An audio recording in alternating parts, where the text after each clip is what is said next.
Shedeur Sanders walked into the post-game press room with the kind of expression that only quarterbacks who've been through hell can wear. Not anger, not shock, not defeat, but a raw, exhausted honesty that strips away the last layer of polish and leaves only truth behind. It was the face of someone who had given every ounce of himself only to watch the game slip away through decisions he didn't make, through calls he didn't choose, through trust he had no choice but to give. As cameras flashed and reporters leaned forward with recorders raised like courtroom microphones, Shedeur didn't posture, didn't deflect, didn't hide behind cliches. He stood there as a young quarterback thrust into the violent heartbeat of the NFL, carrying both responsibility and resentment, trying to explain a loss that didn't feel like a loss caused by players but by the man meant to lead them. His words weren't a headline grab. They were a release, the brutal honesty of a competitor who knew the truth would burn but believed silence would burn even worse. Everyone in the stadium had felt the shift. The Browns had the game in their hands, momentum rolling, confidence rising, the kind of energy that feels like the whole building is breathing with you. Then, in a few inexplicable moments, the kind that becomes slow-motion trauma for players, everything imploded. Questionable decisions stacked like bricks. Game management crumbled. The rhythm Cleveland had fought to establish evaporated under choices that defied logic, analytics, and the eyes of every person watching. And through it all, Shedeur Sanders, calm, calculating, resilient, kept trying to pull the team back into sync, even as the sideline grew tense and the headset calls grew stranger. When the final whistle blew, the scoreboard didn't reflect his effort, his poise, his fire. It reflected something else entirely. It reflected decisions made above him. And that's why, when he stepped to the podium, there was no manufactured optimism, no sugarcoating. Reporters braced themselves, not for theatrics, but for truth, because the truth had been simmering since the final minutes of the fourth quarter. Shedeur spoke slowly at first, choosing his words carefully, not wanting to disrespect the position of his head coach, not wanting to fracture the locker room, but also refusing to lie. He talked about preparation, about how the offense had practiced the 2-minute drill all week, about how he knew exactly what coverage the defense would show on second and long, about how he anticipated the blitz on the final drive because he studied that tendency on film. Then he paused, breathing in a way that showed the weight of what he was about to say. He said the play call never matched what the defense was giving. He said the team had opportunities to seal the game that were left on the sideline. He didn't blame, he described. He didn't accuse, he clarified. But the message was unmistakable. The Browns didn't lose because they were outplayed. They lost because the decisions guiding them betrayed the work they put in all week. The room shifted. Cameras steadied. Writers started typing faster. It became clear that Shedeur wasn't just giving an answer. He was giving context, a window into the frustration simmering in the locker room. What he said next was the kind of line that echoes. He explained that players trust coaches to put them in the best position to win, and when that trust wavers, everyone feels it. He said he understood mistakes happen but felt the team took unnecessary risks and abandoned the identity they had built the entire game. His tone wasn't disrespectful. It was disappointed, measured, and heartbreakingly sincere. He said the quiet part out loud. The Browns didn't just get beat. The Browns beat themselves. Those words reverberated far beyond the room. For fans, it was the honesty they wanted but feared. For teammates, it was validation. For analysts, it was a rare glimpse of a rookie showing leadership through truth rather than blame. But for the Browns organization, especially the coaching staff, it was an earthquake. Coaches are used to shielding players from criticism, but they're not used to players, especially rookies, exposing cracks in leadership. Yet Shedeur didn't speak like a rookie.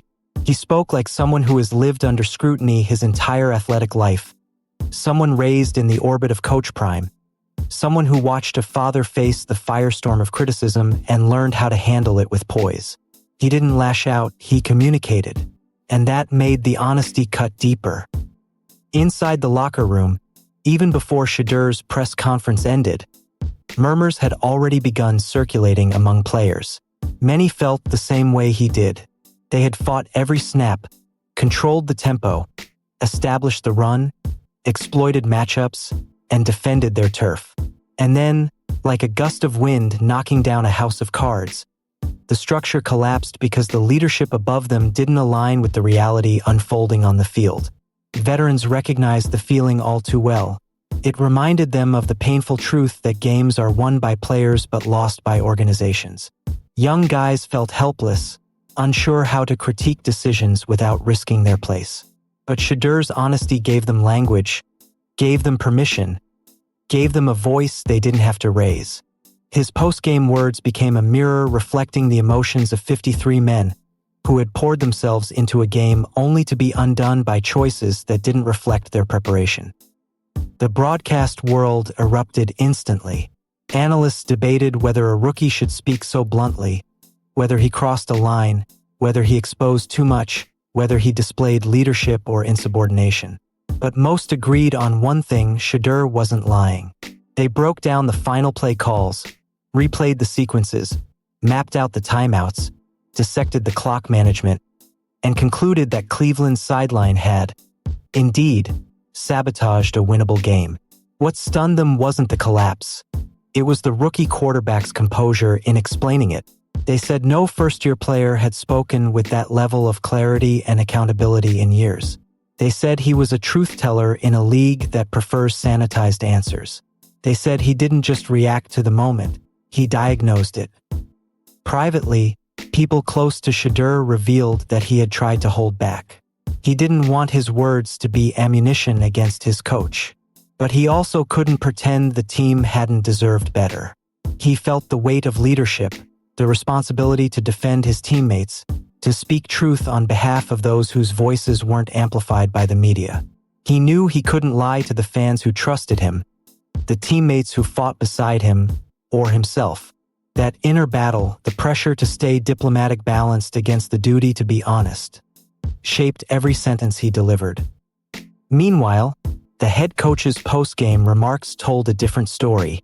He defended his decisions, offered rationales that didn't match the game's momentum, framed the collapse as execution errors rather than strategic misfires. The contrast between coach and quarterback couldn't have been sharper. Shedeur spoke about accountability. The coach spoke about circumstance. Shedeur addressed what happened. The coach explained what he intended. Reporters immediately noticed the disconnect. It hinted at tension behind the scenes, tension the team would now have to confront. And the locker room felt that divide instantly. Players who listened to both press conferences recognized that Shedeur's perspective was shared by the majority. They also recognized that the coach's explanations felt detached from what they experienced on the field. The situation wasn't just about one game, it was about trust. Football culture runs on it. Lose it, and even the strongest teams crumble. Veterans discussed it at their lockers. Rookies whispered it in the hallways, and leaders sat in silent frustration. The message had been sent. Something in Cleveland's leadership structure had fractured, and Shedeur's honesty had exposed it. But despite the tension, the team didn't turn on him. In fact, Shedeur earned more respect in one night than some quarterbacks earn in years. Players admired that he didn't throw anyone under the bus. He never named names. He never shamed. He told the truth but carried the burden of it himself. That's leadership. That's maturity. That's what wins locker rooms. The emotional gravity of his honesty bonded the team more closely around him. They saw not a kid, not a celebrity son, not a media creation, but a quarterback who felt every ounce of the game's weight just like they did.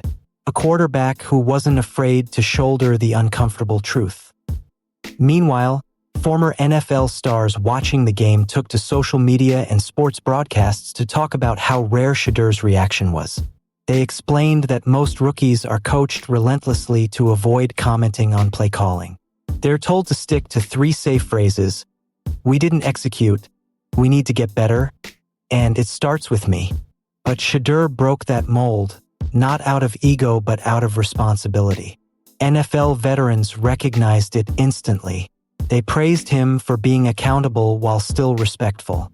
They said his honesty was necessary because young quarterbacks in unstable organizations often get blamed for losses they didn't cause. They said too many rookies go down with sinking ships because they're afraid to call out leadership failures. Shedeur, they said, refused to drown quietly.